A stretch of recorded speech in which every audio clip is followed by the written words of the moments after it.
नमस्कार, the news post देख रहे हैं आप और मैं हूं आपके साथ समीर। आतंकवाद का नाम आते ही रोंगटे खड़े हो जाते हैं।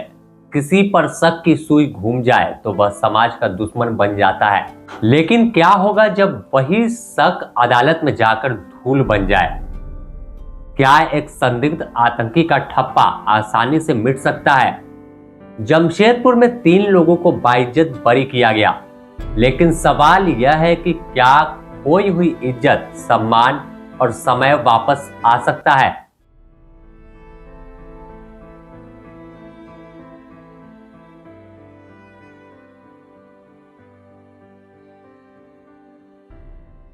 ...2016 में पुलिस ने इन लोगों को गिरफ्तार किया। मीडिया में बड़ी बड़ी सुर्खियां बनी, प्रेस कॉन्फ्रेंस हुए और आतंक के आरोपियों की तस्वीर टीवी स्क्रीन पर चमक उठी। लेकिन अब ठीक 9 साल बाद अदालत ने कहा कोई ठोस सबूत नहीं है, ये निर्दोष हैं। अब सवाल उठता है कि क्या खोई हुई इज्जत और कोई मुआवजा इन्हें मिलेगा क्या? न्यायालय में तो 100% भरोसा था जो हम लोग बेइज्जत बरी होंगे, बाइज्जत बरी होंगे।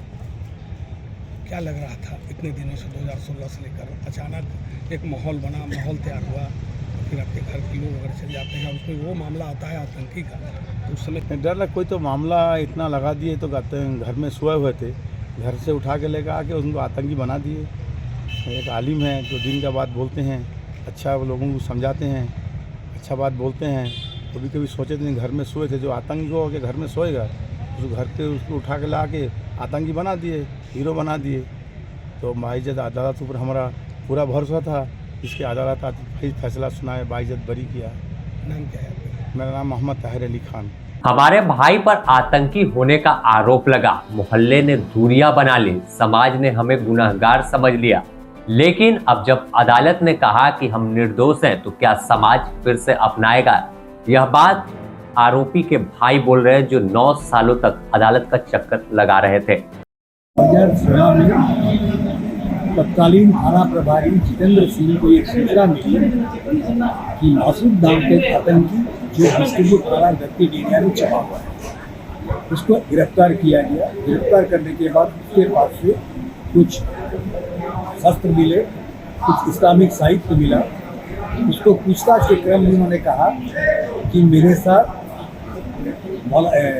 अब्दुल समीर और अब्दुल रहमान कटकी और मौलाना कलीमुद्दीन मुजाहिद, ये तीनों मेरे साथ है।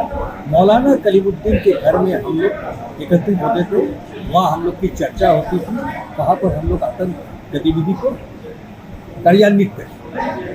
तो उस पर तीनों गिरफ्तार हो गए। देखिए, जब ट्रायल चली, विचारण के समय करीब 17 या 18 गवाह बने, किसी गवाह ने ये नहीं कहा कि इनों की संलिप्तता क्या है इन तीनों की। इसलिए न्यायालय ने पर्याप्त साक्ष्य के आधार तीनों को बरी कर दिया गया।